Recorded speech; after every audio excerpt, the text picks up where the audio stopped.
¿Qué tal, amigos de Voto 2016? Buenos días. Esta mañana tenemos a dos invitados, dos candidatos al Congreso. De un lado está Pedro Olaechea, quien va con el número 11 en la lista por Lima de Peruanos por el Cambio. ¿Qué tal, Pedro? ¿Cómo estás, Mario? Y de otro lado, el señor Julio Bazán, que va con el número 8 en la lista del Congreso por Lima, también del Frente Amplio. ¿Cómo le va? Muy bien, gracias. Con ellos vamos a hablar de sobre temas de empleo, sobre temas de economía, sobre temas de informalidad. ¿Por qué vamos a hablar específicamente de esos temas con ellos? Porque, por un lado, el señor Olaechea es un empresario que tiene una presencia importante además en la Sociedad Nacional de Industrias, ha sido presidente, y de otro lado el señor Bazán es un dirigente sindical de la CUT, y bueno, evidentemente eso hace que tengan puntos de vista al respecto, no sé si similares o encontrados, uno supondría que encontrados. Pero ustedes no se están conociendo acá, ustedes tienen una vieja trayectoria juntos en el Consejo Nacional del Trabajo, ¿es correcto? Efectivamente, hace bastantes años que nos hemos reunido en esas instancias. En este consejo donde está presente la empresa, está presente el sector laboral y está presente también el Estado, entiendo. ¿Y a lo largo de todos estos años han llegado a algún acuerdo alguna vez? En realidad sí, en algunos casos, pero lastimosamente en la implementación no ha surtido efecto. O sea, llegaron a acuerdos, pero el Estado no los ha llevado a efecto, es lo que está diciendo. Efectivamente, discutimos bastantes años la Ley General de Trabajo. Digamos, ¿y se pusieron de acuerdo sobre cómo tenía que ser la ley? Sobre cerca del 90%, digamos, acuerdos, pero luego esa norma ha sido encarpetada en el Congreso y hasta ahora siguen vigentes las leyes fujimoristas que se dieron en los años 90, que desconocen una serie de derechos y nosotros estamos insistiendo en que ¿esos derechos no estaban en el 10% que faltaba definir? Efectivamente, ahí entonces, están. Bueno, entonces si ese 10% no estaba por definir, mal podría haberlo llevado a efecto gobierno alguno. ¿Qué dice sobre el tema? Mira, Mario, Julio, ¿cómo estás? Mira, el convenio 144, que es acá el que estamos refiriéndonos, el Perú lo ha ratificado. Todo tratado ratificado es una obligación nacional. Así lo manda la Constitución. El convenio 144 de la OIT, que establece que existe el Consejo, que hoy día todo país moderno maneja tripartitamente una relación técnica, que es la relación trabajo-capital-Estado, porque los tres tienen intereses, no solamente el trabajador tiene interés, el Estado tiene interés y el empresario tiene interés, y es en este ámbito que se genera la actividad económica de un país. Sí. Entonces, normalmente cuando hay un consenso, que no son fáciles, los consensos no son fáciles, los consensos requieren confianza, requieren mucho diálogo, y ya hemos tenido visitas, y me impresionó mucho una vez que estuvo acá un dirigente sindical de las centrales italianas que nos dijo, es raro que sea un consenso, pero lo importante no dejar el diálogo. El diálogo acerca a las personas y acerca a conocer los problemas que tienen ambos lados. Pero han llegado a 90% de acuerdo. No solamente esto, sino se han llegado a múltiples consensos, yo te diría hay más de 5 o 6 consensos que han debido ser ley. Que han debido ser inmediatamente, porque son las partes interesadas. ¿Y nosotros el gobierno que no las ha puesto en marcha es el actual político? Yo te diría tanto en el gobierno del doctor Toledo como en el gobierno del doctor García. ¿Como en el actual? En el actual, que yo me acuerdo un consenso no ha habido como los consensos anteriores. Yeah. Entonces, si tú tienes a los políticos jugando atrás del Consejo, el Consejo no va a funcionar. O sea, tú tienes que dejar que el ámbito técnico profesional sea el que prime. Entonces, hay cuestiones en las cuales vamos a tener algunas divergencias, pero conociendo los datos y las estadísticas y los hechos reales, el acercamiento ha sido más importante y más fructífero de lo que se esperaba. Por eso nosotros en el programa de Peruanos por el Cambio ponemos que todo consenso logrado en el Consejo Nacional de Trabajo pasará a ser ley de la República. Somos el único partido que está poniendo este acto, llamémoslo de fe. Sí creemos que el diálogo es importante en un país. ¿Ustedes no lo tienen eso en su plan de gobierno? Nosotros sí, obviamente el tema del diálogo... que pasará a ser ley lo que acuerde el Consejo Nacional del Trabajo. Específicamente en esos términos no, porque confiamos en que en el Congreso que viene estos acuerdos podremos alcanzarlos, ¿no? Como una curiosidad aparte, la CUT no está relacionada con la CGTP. ¿Cuál es la diferencia fundamental entre...? Bueno, la Central Unitaria de Trabajadores, sí, además de los trabajadores asalariados que afilia la CGTP, nosotros también tenemos a los trabajadores que se han generado su propio puesto de trabajo, los autoempleados, que otros lo llaman informales. Y esto hace la diferencia fundamental con la CGTP, por eso trabajamos complementariamente con la finalidad de representar. ¿No es que tienen una discrepancia ustedes con la CGTP? Definitivamente en los temas laborales no, sin embargo en cómo concebimos el tema de los trabajadores, hoy por hoy incorporando, no incorporando los informales. Eso básicamente es, y estamos, yo creo que en un proceso tiene una presencia fundamentalmente de aquellos asalariados del sector público. En el caso de nosotros tenemos en la empresa privada, en las empresas de punta multinacionales, yo pertenezco al sector telecomunicaciones, por ejemplo. Luego tenemos en el sector público. ¿Usted está en el sector privado? Sí, efectivamente trabajo en el sector privado. Y en los autoempleados tenemos a los trabajadores, centralmente los estibadores que cargan los sacos de alimentos en los mercados mayoristas, los ambulantes, los mototaxistas, los recicladores, es decir, estamos con ellos tratando de superar ese problema que tienen. Ha mencionado usted a los informales y ese es uno de los temas sensibles en esta campaña de lo que quería conversar con ustedes. Entiendo que la explicación que tienen respecto de por qué existe la informalidad no es exactamente digamos, paralela o similar en los casos de PPK y del Frente Amplio. ¿Cuál es la explicación que ustedes le dan a ese problema y la solución en consecuencia? Mira, nosotros creemos que el país lleva un sistema tributario que ya cumplió su ciclo. Por eso lo decimos sin ambajes, el verdadero cambio lo vamos a hacer por las razones que te voy a explicar. Entonces este sistema tributario es como hoy día los carros nuevos traen una llanta más chiquita de repuesto. Y esa llanta chiquita te lleva al grifo para que cambies y arregles la llanta. El Perú esa llanta chiquita ya no da más. El sistema tributario que se forma en el Perú es un sistema tributario que nos permite, con pocas compañías que tenían actividad económica en el Perú, cumplir la reinserción en el sistema internacional financiero. Me van a decir, hoy día 350 compañías pagan el 57% de la renta del país. Así de chico es el país, tributariamente. Hay 60.000 que pagan IGB. Entonces, ¿qué ha pasado? Esta exacerbación del sistema tributario ha ido dejando al 70% de los peruanos fuera de la economía. Hoy día, un RER o un RUS, a duras penas, con 600.000 soles, ya volaste. Y tienes que cumplir regulaciones que te llevan a un costo. Entonces, que no es viable. La informalidad para ustedes se explica fundamentalmente por el sistema tributario. El sistema tributario que ha llegado ahuyenta o excluye, ha llegado a un límite en el cual la gente no puede crecer.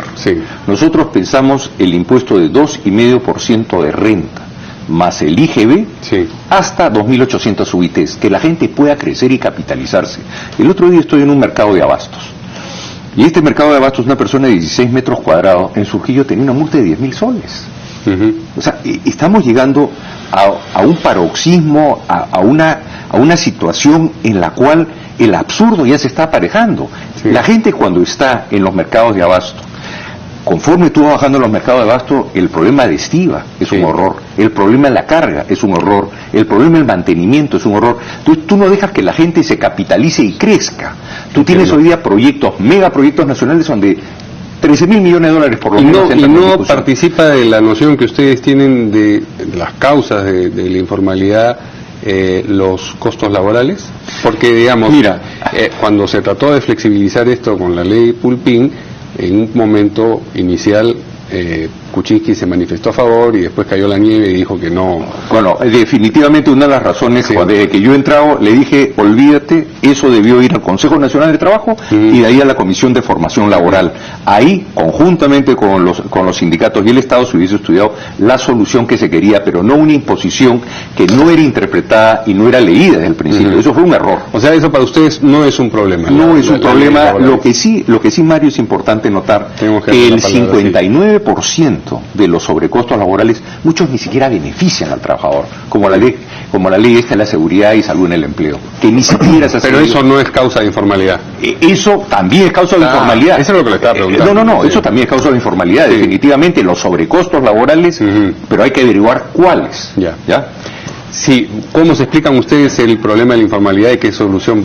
Bueno, definitivamente está por el lado de la codicia empresarial, que solamente busca hacer ganancias sin redistribuir con quienes lo producen. ¿Los empresarios son perversos, son intrínsecamente perversos? Hay algunos que son verdaderamente malos empresarios y que impiden precisamente un desarrollo democrático a los trabajadores en sus centros de trabajo. ¿Por qué democrático? Democrático porque que participe la opinión de todo el mundo en la forma de gobierno. Tiene que haber, estoy hablando de la libertad sindical y de la negociación colectiva, que son derechos fundamentales, humanos, que no cuesta absolutamente nada, que solo hace que los trabajadores puedan ser respetados en sus... Bueno, ¿cómo la codicia cómo hace que no puedan ejercer su representación sindical los trabajadores? La codicia empresarial hace que pongan, por ejemplo, el tema de que los costos laborales son el problema de crecer o no crecer, o acumular o no acumular. Y, lógicamente, hay que quitarle derechos a los trabajadores para ir haciendo más ingresos, en lugar de pagarles seguridad social, CTS, vacaciones, simple y llanamente eso se lo queda el empresario, y los trabajadores finalmente están en la inestabilidad total, están en constante pérdida de sus empleos. Si la codicia empresarial es la causa de la informalidad, ¿cómo van a solucionar el problema ustedes? ¿Cómo van a recortar la codicia empresarial? Por eso, nosotros tenemos que entender que la informalidad tiene dos grandes grupos.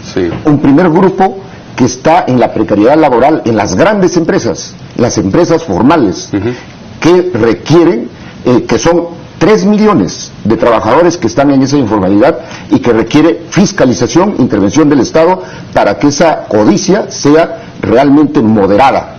Y luego tenemos 9 millones de trabajadores que se han generado su propio puesto de trabajo, y ellos requieren apoyo y desarrollo de una serie de mecanismos del Estado, con la finalidad de que puedan crecer y puedan desarrollarse. Es decir, necesitamos un programa acá de tránsito de la informalidad a la formalidad, sin costo para los trabajadores ni para los sectores que se han creado sus puestos de trabajo. Si ustedes llegasen al gobierno, entonces la legislación laboral sería más rígida, sería más difícil el despido y en consecuencia más difícil la contratación también.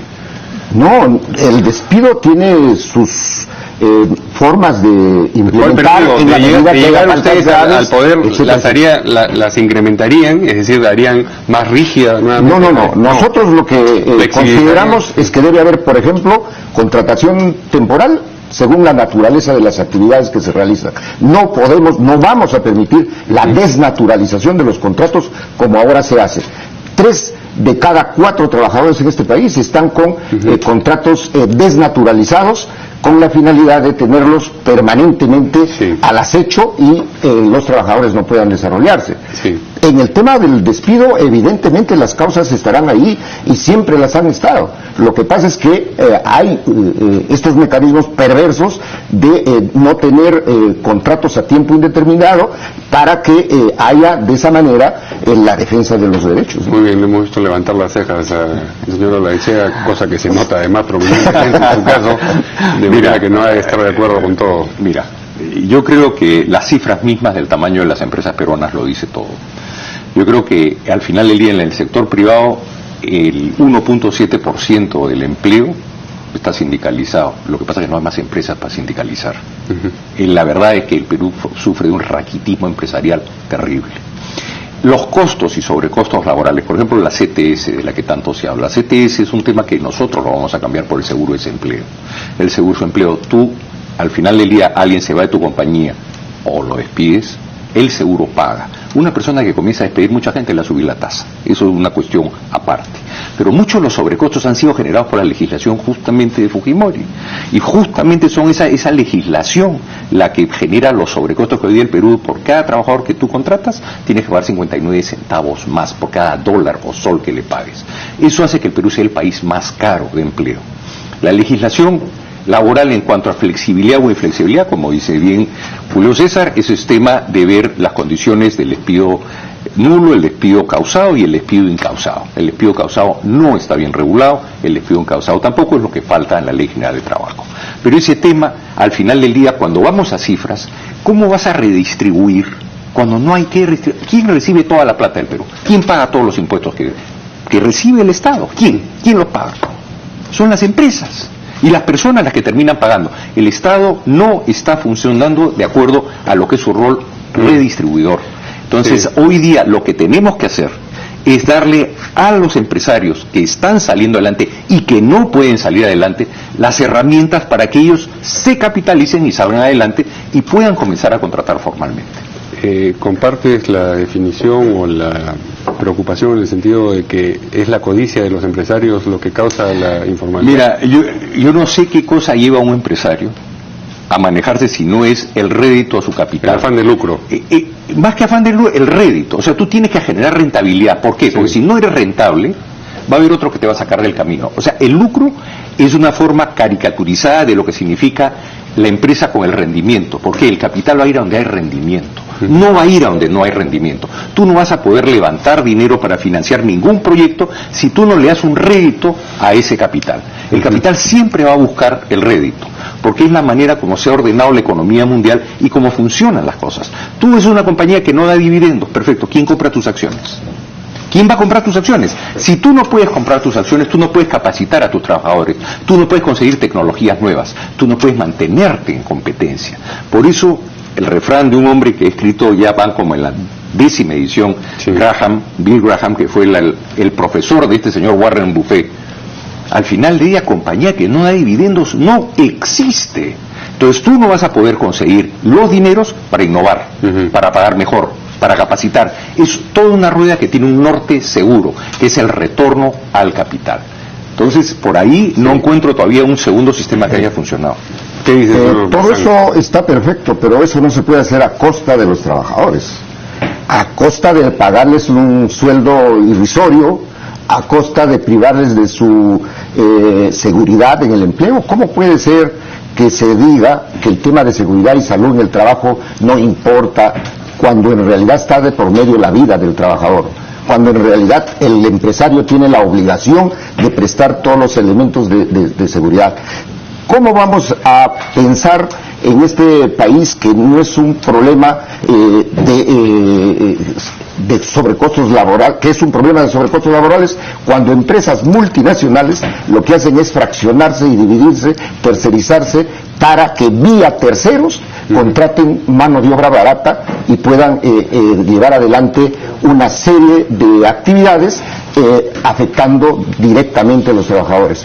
No se puede desarrollar con estos 3 millones de trabajadores en condición de precariedad en las empresas formales, haciendo que la SUNAFIL, que es el órgano fiscalizador, simple y llanamente tenga razones de capacitación y punto, y se permita todo el abuso que se da ahí.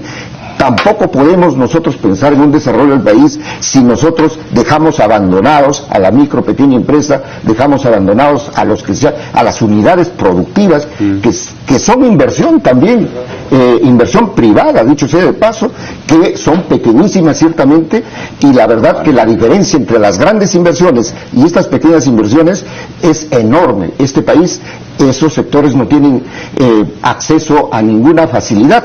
El crédito que ellos consiguen es súper elevado, y entonces ahí tenemos problemas para seguir funcionando como empresas. Al aspecto tributario que ha mencionado el señor Olaechea, ¿ustedes no le conceden importancia? ¿No creen que sea un ingrediente determinante para la informalidad? Nosotros sí consideramos que la tributación tiene que ampliar su base para poder cumplir con las labores que el Estado tiene que hacer en salud, en educación, en vivienda. Ampliar la base, no cobrarles más a los que ya están pagando. Efectivamente, tenemos que ampliar la base, y para ampliar la base tenemos que llevar adelante una estrategia precisamente de tránsito de la informalidad a la formalidad, para que todas las empresas puedan incorporarse a la formalidad, y de esa manera hacer posible que todos tributen y no solamente unos cuantos. ¿Y usted cree que, digamos, con esta legislación laboral que usted está esbozando, se va a formar más empresas o menos empresas en el Nosotros consideramos... O sea, si la posibilidad de generar renta a partir de ellas es menor, ¿usted cree que eso es un estímulo o le resta estímulos a quien quiera crear empresas? Nosotros consideramos que la empresa en el país sí se desarrolla. Lo que pasa, lo que hay que tener en cuenta es la competencia desleal que viene desde afuera, que es vía precisamente estos tratados. ¿Van a levantar aranceles? ¿Van a poner... No. Vamos a revisar, por ejemplo, el TPP para evitar que aquí los señores de Gamarra con las importaciones chinas estén perdiendo su capacidad. El proteccionismo ha, digamos, estado en vigencia durante décadas en Latinoamérica y en otros lugares del mundo, y lo que ha producido ha sido, digamos, malos productos nacionales, claro, elevados precios porque la competencia externa se inhibe. Y, digamos, no veo por qué la receta que funcionó mal durante 40 años de pronto ahora vaya a funcionar bien. Y yo no veo por qué la receta que ha funcionado 30 años en estos últimos años, sigamos insistiendo en algo que también ha generado esta cantidad de informalidad del 80%. Vamos a ver qué dice la Sociedad Nacional de Industria, que generalmente ha sido un sector interesado en la proteccionismo. Mira, Mario, el Perú ha cambiado. El Perú ha bajado la pobreza como nunca, por más que quieran criticar el foro de Sao Paulo, yo creo que va por el otro lado. O sea, se va empobreciendo Brasil, ahora Argentina va a pagar los platos rotos, Venezuela va a ser una implosión de la patada. No existe otro modelo.